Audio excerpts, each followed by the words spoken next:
RCV Notícias.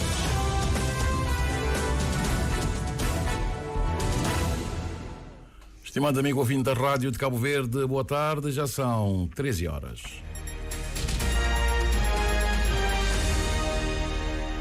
Seja bem-vindo ao Jornal desta hora. Vamos conhecer os títulos dos principais assuntos a serem abordados.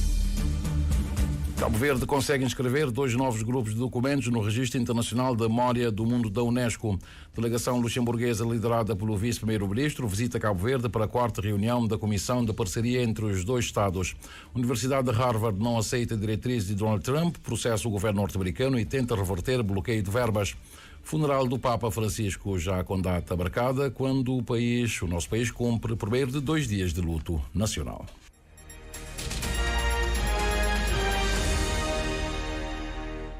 Amigo ouvinte da Rádio de Cabo Verde, muito boa tarde. Cabo Verde teve 2 candidaturas aprovadas ao Registro Internacional da Memória do Mundo da Unesco. O anúncio foi feito por José Évora, secretário executivo do Comitê Nacional Cabo-Verdiano da Memória do Mundo. A primeira candidatura é uma coleção de documentos sobre a escravidão, sob a custódia do Arquivo Histórico Nacional de Cabo Verde. A segunda é uma candidatura conjunta com Angola e Moçambique, composta por 79 livros de registro de escravos datados de 1856. José Évora destacou que a iniciativa faz parte de um trabalho iniciado em 2020 e que representa uma conquista histórica, além de uma responsabilidade em termos de preservação e divulgação deste património, agora reconhecido como parte da memória da humanidade. A Ednea Barros tem os pormenores. José Évora destaca que a Unesco tem incentivado os países africanos a submeterem mais candidaturas, já que apenas 5% dos registros atualmente no programa Memória do Mundo são oriundos da África, um número que considera muito aquém da riqueza documental do continente. E ressalta as 2 candidaturas recentemente aprovadas ao Registro Internacional da Memória do Mundo. Uma individual, portanto, do Arquivo Nacional de Cabo Verde, que são documentos sobre a escravidão que fazem parte de um dos fundos arquivísticos sob a custódia do Arquivo Nacional de Cabo Verde. Há documentos interessantes acerca da abolição do tráfico negreiro, da Comissão Mista Luso-Britânica, que foi instalada na Ilha da Boa Vista em 1842, portanto, numa altura em que fazia-se força para a abolição da escravidão. As cartas de liberdade, portanto, concedidas pelo então governo da província de Cabo Verde. Outra candidatura que foi aprovada foram os livros de registro de escravos. É uma candidatura conjunta entre Cabo Verde, Angola e Moçambique, mas que foi liderada por Cabo Verde, que consubstanciam-se em 79 livros de registro de escravos, datados de 1856. Com essas aprovações, Cabo Verde passa a integrar a seleta lista de países com representações neste importante acervo global, destaca o presidente do Instituto do Arquivo Nacional, José Maria Borges. Este registro, portanto, contava a nível mundial com um total de, em média, 570 registros a nível mundial. Portanto, Cabo Verde fazer parte deste grupo, deste conjunto a nível mundial, portanto, com essa relevância e com 2 grupos de documentos, portanto, já mostra a relevância e a importância. Sob título informativo, exemplificativo, fazem parte desse registro, por exemplo, a Bíblia de Gutenberg. Fazem parte desse registro, portanto, a 9ª Sinfonia de Beethoven. Terem noção da relevância que isto reveste para o país. A secretária executiva da Comissão Nacional da Unesco em Cabo Verde, Carla Palavra, enfatiza a necessidade de criar um plano de gestão e divulgação dos documentos, garantindo acesso tanto em Cabo Verde quanto no exterior. Eu acredito que haverão próximos passos, nomeadamente na criação de um plano de gestão documental, como é que vai ser feita essa gestão, como é que vai ser o plano de difusão, como é que vamos garantir o acesso. Carla Palavra acrescenta que essa conquista representa um marco para a história e memória coletiva do país e representa uma grande oportunidade para reforçar a educação cultural, a preservação documental e a cooperação internacional. E uma delegação do Luxemburgo, composta por um vice-primeiro-ministro e mais 3 ministros, para além de outros altos funcionários, estão de visita a Cabo Verde. Está de visita a delegação no âmbito da 24ª reunião da Comissão de Parceria Cabo Verde-Luxemburgo. Ocasião na qual o ministro dos Negócios Estrangeiros, Cooperação, José Filomeno, enalteceu o 5º Programa Indicativo de Cooperação entre os dois países nos domínios da ação climática, energias renováveis e também emprego, conforme a Joana Lopes. A 24ª reunião da parceria Cabo Verde-Luxemburgo terminou no final da manhã de hoje na praia, com 7 ministros dos dois países a discutir a cooperação bilateral e multilateral, o que na ótica do ministro dos Negócios Estrangeiros e Cooperação, José Filomeno, atesta as boas relações existentes há vários anos. Encontro no final do qual o governante cabo-verdiano manifestou o seu profundo interesse na consolidação e continuidade da parceria com Luxemburgo, sobretudo no que diz respeito ao PIC 5, em que projetos com ganhos substanciais vêm sendo implementados desde 2021. Teve a oportunidade também de enaltecer o 5º Programa Indicativo de Cooperação 2021-2025. E isso por ser inovador e especialmente adaptado a Cabo Verde nos seus eixos desenvolvimento, clima e energia. Realçamos igualmente os ganhos da implementação dos diferentes projetos do quadro deste 5º Programa Indicativo de Cooperação nos setores do emprego, água e saneamento, ação climática e transição energética. O vice-primeiro-ministro luxemburguês, que tutela ainda as pastas do comércio exterior, negócios estrangeiros, cooperação e ação humanitária, Xavier Bettel, aprecia sobremaneira a cooperação com Cabo Verde pela sua particularidade. Para nós é importante darmos continuidade ao 5º Programa Indicativo de Cooperação entre Cabo Verde e Luxemburgo, enquanto novo Ministro da Cooperação. Em 2014, a minha primeira viagem fora da Europa foi a Cabo Verde. E agora, a primeira vez que viajo acompanhado de 3 ministros é também a Cabo Verde. Vocês são o país das primeiras experiências para os luxemburgueses, os exemplos que podem ser seguidos. E hoje voltamos à EHTV, que visitei há 11 anos, onde vemos jovens com novas perspectivas de vida, com formação e emprego, o que é muito importante. E queremos continuar a trabalhar com Cabo Verde e na qualidade do novo Ministro da Cooperação. Os amigos, nós é que os escolhemos e são aqueles que vamos seguir o mesmo percurso, a mesma direção, onde queremos salvaguardar a democracia e valores comuns.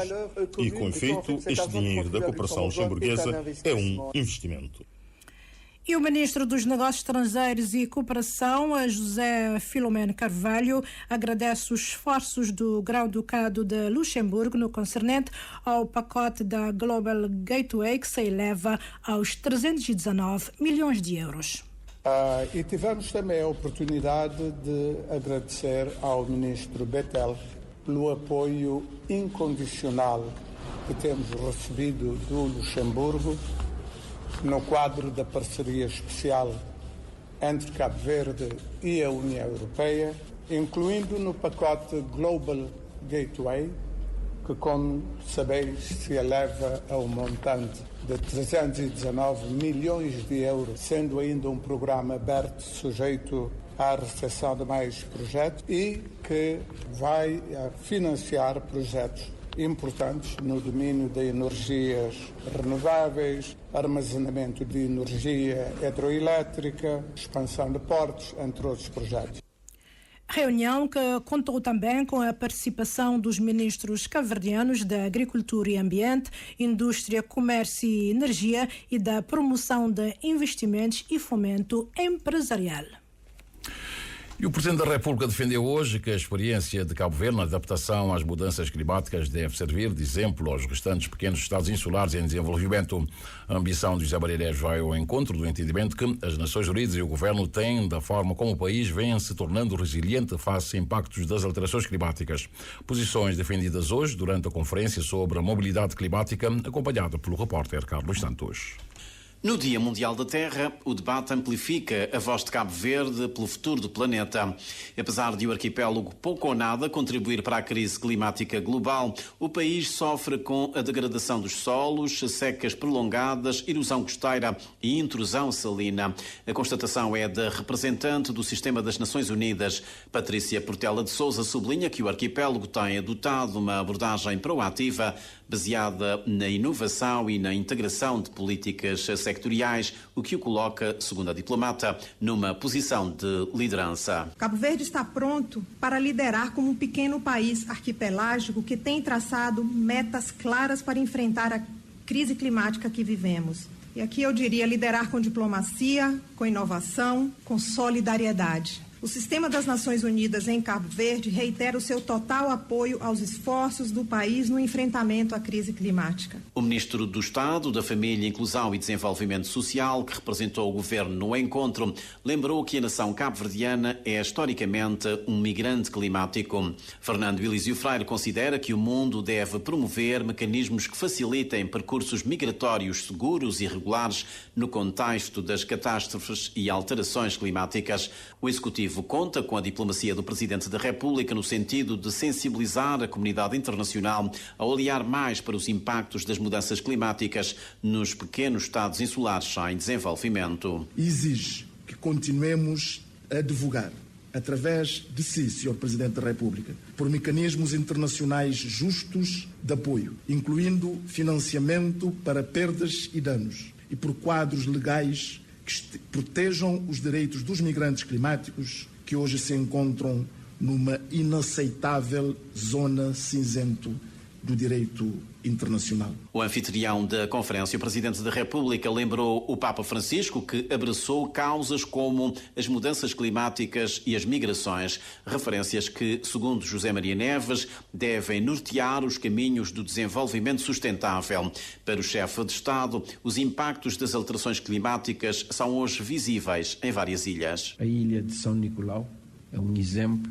A seca persistente, a escassez de água, a grande mobilidade humana que isso provoca, tem levado à desertificação humana e física da ilha de São Nicolau e são elementos que merecem a nossa atenção. José Maria Neves enalteceu o trabalho que tem sido desenvolvido pelas comunidades locais e pelas associações ambientalistas. Visitei os ilhéus Rombo a convite do projeto Vitó e pude ver o extraordinário trabalho que está a ser realizado nos 5 ilhéus entre Fogo e Brava. Mas também estive em Santo Antão com Terra e Mar, em São Vicente com Biosfera, aqui na Baía do Inferno e Monte Angra. Nós podemos ver o trabalho que os cidadãos, que as ONGs estão a realizar. No ano em que Cabo Verde celebra 50 anos de independência,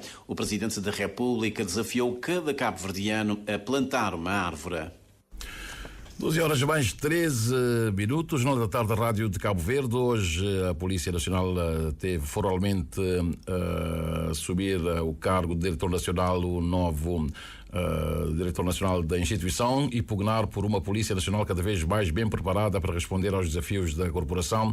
É a linha que o novo diretor da Polícia Nacional se propõe a desenvolver. Empossado hoje do cargo, o Superintendente-Geral Jorge Humberto Andrade promete também atacar o que diz a serem 2 das maiores incivilidades que se registram no dia-a-dia. Permitam-me referir em particular ao ruído, ou se assim se entender, ao barulho, que é reconhecidamente uma das maiores incivilidades que apoquentam os cidadãos destas ilhas, com consequências preocupantes na qualidade de vida e no bem-estar das populações. Até quando permitiremos comportamentos de autênticos desafios às leis e às autoridades? Nenhuma autoridade deve fugir às suas responsabilidades, como bem TPM. Razão pela qual trouxe este assunto para este discurso. Assim, há modos de dar garantias de que não vamos eximir da nossa quota parte de responsabilidade. As sensibilidades relacionadas com o trânsito, principalmente nesta cidade, exigem também respostas e medidas urgentes cada vez mais diferenciadas. Tendo plena consciência dos meios existentes e da necessidade de reforço dos mesmos, ainda assim, contamos a apostar na ativação de uma fiscalização firme, integrada e sem trégua às ilegalidades e às várias violações das regras e do Código da Estrada. Falando para dentro da corporação, o novo diretor da Polícia Nacional promete continuar a aposta na formação e na criação do ambiente de um clima laboral estável. Os meios nunca são bastantes. Reconhecer os investimentos efetuados na Polícia Nacional em meios materiais e humanos, a resolução das pendências com promoções e progressões, estando para breve a nomeação dos agentes do 13º curso da Polícia Nacional e em março o novo processo de recrutamento de novos agentes. No âmbito da relação laboral, Defende um diálogo franco, real, responsável, sem crispação com sindicatos e as demais associações da polícia. Sendo certo que as preocupações dessas organizações são também nossas. Promessas que o novo diretor da Polícia Nacional pretende materializar com o apoio do Governo, e o primeiro-ministro José Luís Correia Silva anuncia que o Governo vai continuar a disponibilizar meios à instituição. Aumento de efetivos, o processo está em curso e com previsão para 2026 também. Viaturas, sistemas de videovigilância que estão previstos serem alargados para outros concelhos. Esperamos maior visibilidade e presença policial, patrulhamento preventivo e proximidade junto das comunidades. Ao novo responsável da Polícia Nacional, o primeiro-ministro pede especial atenção à pequena violência diária que adverte tem sido o rastilho para a criminalidade mais grave. O superintendente-geral Jorge Humberto Andrade substitui no cargo Emanuel Stalino Moreno, que passou à situação de pré-aposentação. No Parlamento prosseguiu esta manhã a discussão na especialidade da proposta de lei que procede à 5ª alteração do Código Eleitoral. Trata-se de um diploma constituído por 437 artigos. Os trabalhos no período da manhã foram suspensos. Na altura, ficou-se pelo artigo 220, mas pelo meio foram suspensos vários outros artigos. A Conferência dos Representantes teve que aumentar mais 6 horas para o debate da especialidade do diploma. A sessão será retomada agora às 14h40, sensivelmente, e uma das inovações da alteração do novo Código Eleitoral é a possibilidade da votação eletrónica, e o amigo ouvinte poderá acompanhar os trabalhos da Assembleia a partir das 14h40, sensivelmente, aqui nas antenas da rádio de Cabo Verde. Na Ilha do Sal, um turista suíço ganhou numa casa de jogos cerca de 20 mil euros e fez a doação de 10 mil euros aos jardins infantis da ilha. E o cheque foi entregue ao presidente da Câmara Local, Júlio Lopes, conforme o Moisés Évora. Um cidadão suíço de nome José Hauser, de férias com a família no Sal, tentou a sua sorte numa casa de jogo e venceu cerca de 20 mil euros. Num gesto de solidariedade, o turista ofereceu 10 mil euros ao município para ajudar os jardins infantis da ilha. José Hauser salienta que pretendeu apenas agradecer a forma como foi recebido no Sal. Dar é uma coisa muito importante na vida. Eu já recebi muita coisa. Estou feliz para dar uma coisa de volta. É a primeira vez que estou aqui em Cabo Verde, primeira vez aqui na Ilha Sal.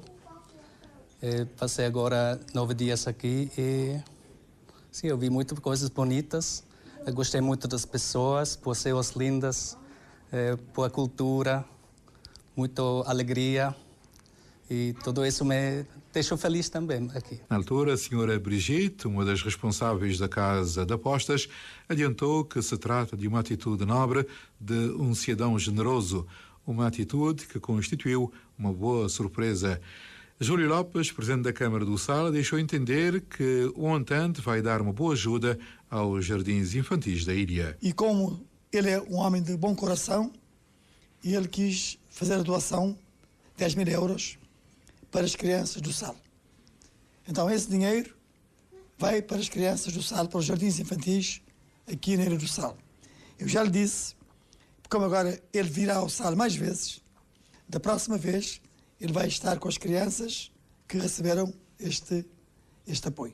Por isso, em nome da Ilha do Sal, para agradecer este gesto de amizade, de filantropia, de alguém que não conhecia Cabo Verde, mas veio cá e ele diz que Cabo Verde deu-lhe felicidade durante esses dias que ele esteve cá, e ele quer também deixar algo de bom para as crianças da nossa ilha. Por isso, ele merece toda a nossa gratidão e muito obrigado para o José Hauser.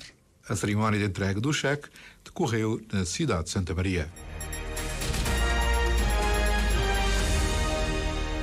Já são 13 horas mais 19 minutos e meio. A Universidade de Harvard, nos Estados Unidos da América, anunciou que está a tomar medidas legais contra a administração de Donald Trump, numa tentativa de bloquear o congelamento de mais de 2,2 mil bilhões de dólares em subsídios federais. A ação judicial da universidade surge depois de esta ter declarado a sua intenção de resistir às exigências da administração para limitar o ativismo político no campus. No início deste mês, a administração Trump enviou uma carta à Universidade de Harvard, delineando uma série de solicitações, incluindo reformas radicais na liderança e nas operações da universidade, mudanças nas suas políticas de admissão e uma auditoria de iniciativas de diversidade. O governo norte-americano também instou a administração da Universidade de Harvard a revogar o reconhecimento de certas organizações estudantis. O presidente da Harvard, Alan Garber, deixou claro que a universidade não iria cumprir as diretivas. Pouco tempo depois, o governo federal impôs o congelamento de milhares de milhões de dólares de financiamento à instituição. Na campanha eleitoral, Donald Trump prometeu cortar o financiamento federal das universidades que promovessem o que descreveu como teoria crítica da raça, insanidade transgênero e outros conteúdos raciais, sexuais ou políticos inapropriados. Na passada semana, professores universitários e estudantes organizaram protestos em campos em todo o país, manifestando a sua oposição ao que descrevem como ataques generalizados ao ensino superior nos Estados Unidos da América. O Vaticano informou hoje que o funeral do Papa Francisco vai começar no próximo sábado na Basílica de São Pedro, na Praça de São Pedro, também com o mesmo nome, portanto, no Vaticano. Funerais papais anteriores também foram realizados ao ar livre, com milhares de pessoas em luto lotando a Praça de São Pedro. A liturgia fúnebre de Francisco será presidida pelo cardeal decano do Colégio Cardinalício, informou o Vaticano. E com a morte do Papa Francisco, o governo de Cabo Verde decretou 2 dias de luto nacional, luto que começou às 0 horas de hoje. Amanhã, às 23h59, termina o luto nacional e até lá a bandeira nacional é colocada a meia haste em todos os edifícios públicos do país, bem como nas representações diplomáticas e consulares de Cabo Verde, e são cancelados espetáculos e manifestações públicas. Por isso mesmo, a Comissão Executiva das Comemorações dos 50 anos da Independência Nacional acaba de adiar todas as atividades programadas para hoje e amanhã na cidade do Mindelo. Ainda em relação ao substituto do Papa Francisco, que morreu aos 88 anos no Vaticano, a decisão vai ser tomada entre regras e com bastante sigilo. A decisão será tomada por 135 membros do colégio, que vão então votar. Para que seja eleito o novo Papa, vai ter que obter a maioria de 2/3 e a realização de 2 votações, de manhã e 2 também à tarde. Após cada 2 delas, os boletins de voto são destruídos na Capela Sistina e a cor do fumo da queima vai revelar o resultado. Se for preto, se o escrutínio continuar, e branco, se tiver sido escolhido o novo líder da Igreja Católica. Há vários candidatos, potenciais candidatos, entre conservadores e liberais, entre cardeais naturais dos 5 cantos do mundo. A decisão é complexa e costuma demorar, e de entre os papáveis há 2 africanos, Robert Sarah, que é o candidato mais velho, com 79 anos, e também um dos mais conservadores que se encontram na corrida ao Vaticano. Se for eleito, tornar-se-á o primeiro Papa negro da história. Robert, que é natural da Guiné-Conakry e desde pequeno seguiu o caminho do catolicismo, e com apenas 12 anos já tinha ingressado no seminário da sua terra natal. Não se afastou do caminho e em 2010 foi eleito cardeal. Para Robert, o islamismo radical e a ideologia de género são 2 radicalizações que ameaçam as famílias. O cardeal defende ainda limites ao casamento entre pessoas do mesmo sexo e transgêneros, para além do aborto. Outro candidato do nosso continente é Peter Turkson, ele que é do Ghana, tem 76 anos e, tal como Robert Sarah, também, caso seja escolhido, será o primeiro Papa negro. The Mirror escreve que Peter foi cardeal em 2003 pelo Papa João Paulo II, que o elevou este patamar de cardeal. Já em 2013 também era um dos candidatos, mas Francisco foi o escolhido. Portanto, temos 2 potenciais candidatos à sucessão de Francisco, um da Guiné-Conakry com 79 anos, o mais velho entre todos os potenciais candidatos, e um outro que é do Ghana, que tem 76 anos, que também esteve presente na eleição, na escolha de Francisco, e agora ele aparece uma vez mais como potencial candidato à sucessão de Francisco.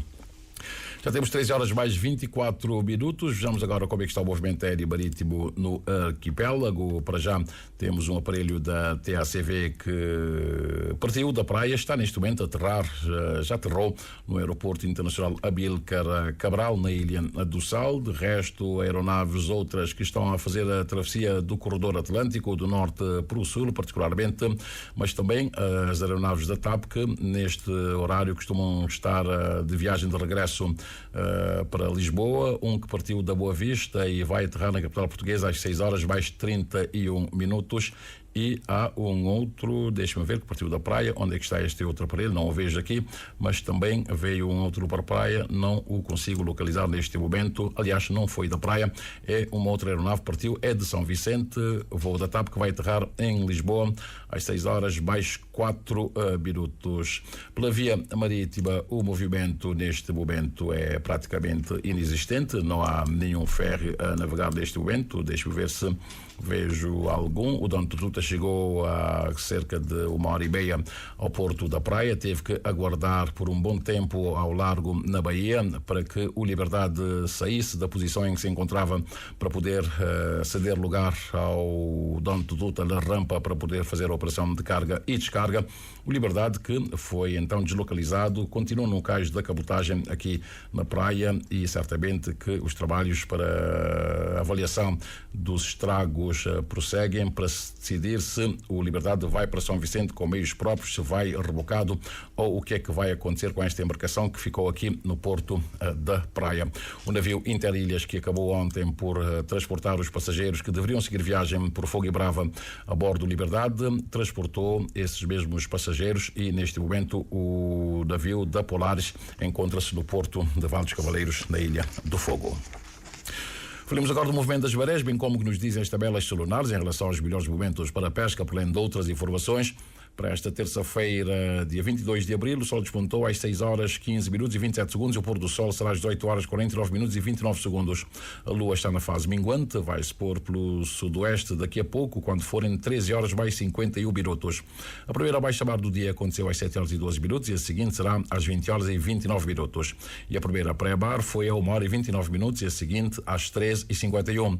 Os dados apontam que hoje não será um bom dia para pescar. Amanhã, quarta-feira, a primeira baixa-mar será às 8 horas e 35 minutos e a seguinte será às 21 horas e 30 minutos.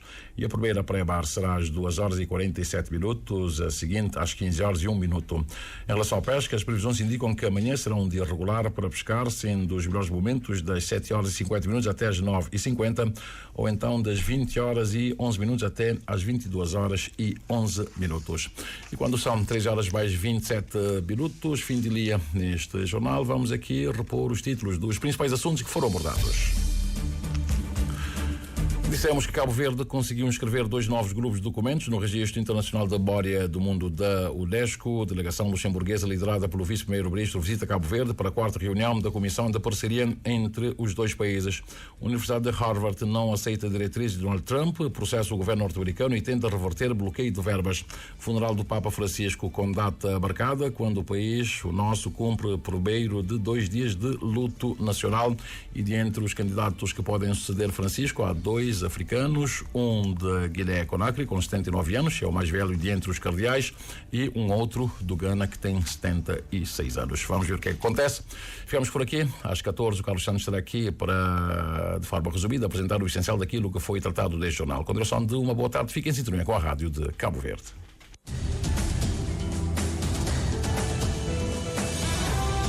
Mais informações em www.rtc.cv